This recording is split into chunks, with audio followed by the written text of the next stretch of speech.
রীতি বা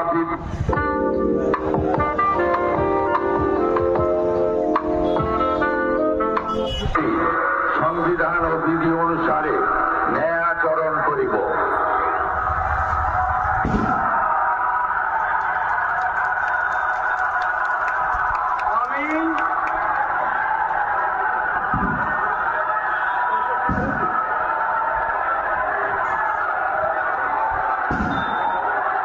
আমি শুভেন্দু অধিকারী ঈশ্বরের নামে শপথ করিতেছি যে পশ্চিমবঙ্গ রাজ্যের মুখ্যমন্ত্রী রূপে যে কোনো বিষয় যাহা আমার বিবেচনার জন্য আনিত হইবে